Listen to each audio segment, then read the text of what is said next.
Good Monday morning, not well, I guess good Monday morning too, because we're all up, we can make money. But this is Milan coming to you from Everett, Washington again, and reminding you that I am still into affiliate marketing. I have some products that I'm promoting, and if you would like to know about them, you can email me at ggmadollars at gmail.com, and I'll send you a link to any of these products that you may desire to look at. No obligation, just thought you'd like to see what I have to promote. So today I wanted to see if I can, I found an article that I kind of liked, and I was hoping to be able to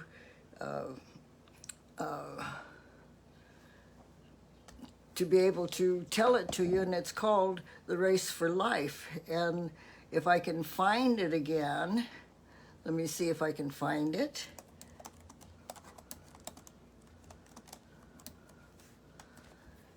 And see if I can get it to you today, because I thought it was really, really interesting, and it really, it really kind of resonated with me as far as life goes. And I thought that maybe some of you might enjoy it and get a little motivation out of it. So let's see if I can find it and see if I can get it to you. I don't know if I can. I was prepared, but it didn't come up. So I don't know what to tell you today. So maybe we're just not going to do the race for life. Maybe we'll go on to something else. I don't know. That's what happens when you have a nice weekend and you don't get prepared. And I'm really pretty good at not preparing. I really am pretty good at not preparing for what I'm going to do. And so let's see if I can find it and come back to you on that. It was a pretty good little motivating speech. And I think I found it. And anyway, it's called the, excuse me, The Race for Life. And it's about a young boy that was running a race, and how he won every time. And excuse me, at the end it says it's not the race that you win, it's well, maybe we're going to go about the idiot and the lion today, and see what that has to say, whatever. So let me see if I can find that one. I don't know that I'm going to do any video today because I got such a coughing spell this morning. And as I said, I've got that thing in my throat, and it really makes it hard to talk and to give any kind of motivation to anybody, let alone myself. So let's see if we can get this going. And meanwhile, I'm coughing so hard, I've got tears running down my face, and I don't think I'm going to be doing a good job today. I'm sure trying, but it's not working too well, is it? That's the way it goes some days, you get all prepared, and then okay, let's see. I'm going to tell this one about the lion, and how there was a man that had I believe he had a lion. Let me see what's going on here. Okay, oh Lord. I don't know what I'm going to do. How about a story of a frog? You want a story of a frog? Okay, we'll go with the story of the frog. Let's see what it's got to say. Oh, because I'm not saying much, am I? I don't know.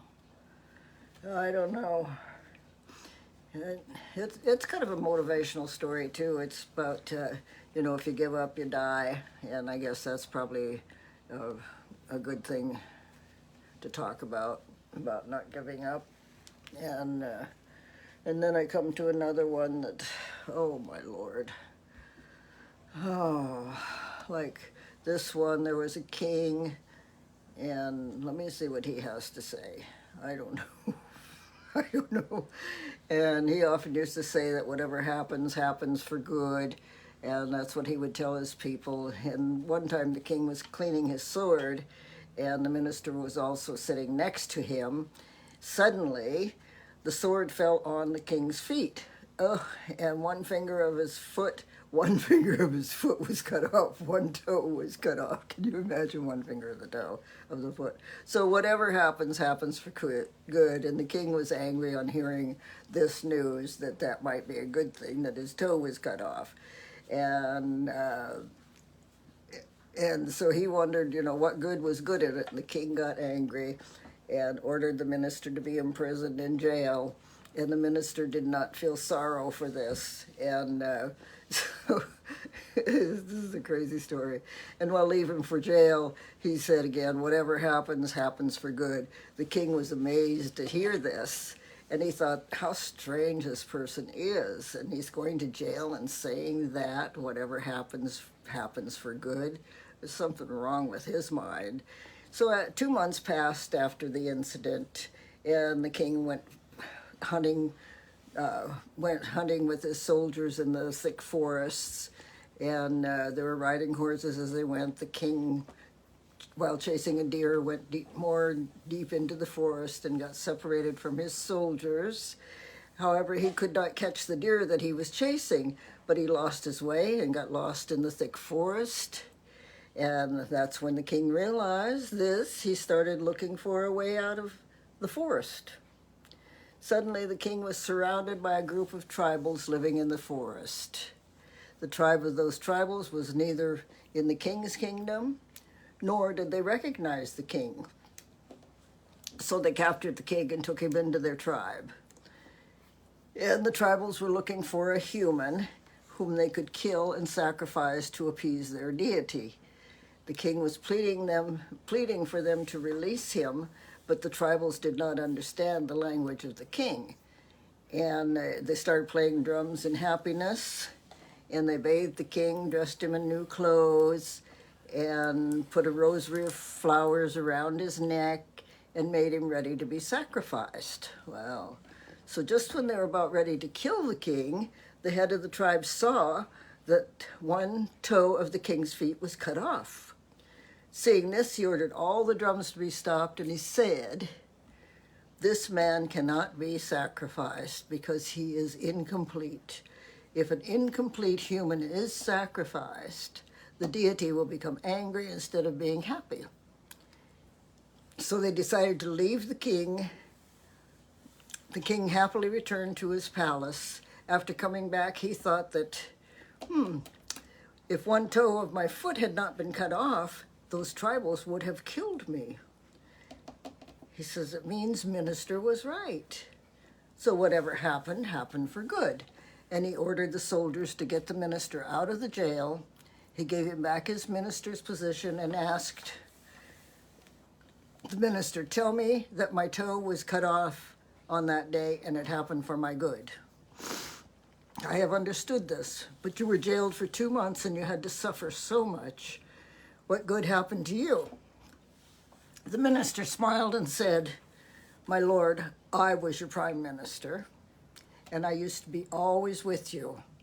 Had I been not in jail, then I would have been with you that day also. They left you after seeing your one toe was cut off. But sir, my body was complete, and if I was with you, they would have definitely sacrificed me. That's why it was good that I was not with you that day and was in jail." And he said, "It saved your life and saved my life also. That's why I always say that whatever happens, happens for good." And I guess that's the end of the story. So if we see in our lives, we will find that there are times in our life when we feel that something really bad is happening to us, or this should not have happened. But after some time, if we look back, what we feel that whatever happened at that time happened for good. And that's usually the case. In fact, we try to judge each event with our intelligence, But in reality, our intelligence is also limited. We can't judge fairness or unfairness of any event with our limited intelligence. The whole world is based on karma, and he who does good deeds gets happiness, and he who does bad deeds gets sorrow. So that's the end of my story today. So if you're going through a phase that you feel is not just take some time and look at it and know that the good Lord is leading you in the right way. And that's my message for today. So, sorry I blurbered it up at first. No, I'm not either. What am I saying? I always say I'm sorry for something. I'm not sorry for anything. I'm happy to be here. A lot of us aren't here at my age. A lot of my friends have gone, and the ones that haven't gone are disabled, not able to get around, and that's a pretty sad thing. So with those thoughts today, I'm going to sign off and go do my thing, whatever that is. So thank you for watching. I'll look forward to seeing you tomorrow and talking to you tomorrow. Hope you all have a good day. God bless. Take care. And I will talk to you later. And thank you for your love, your likes, your responses. I appreciate them all. Thank you so much.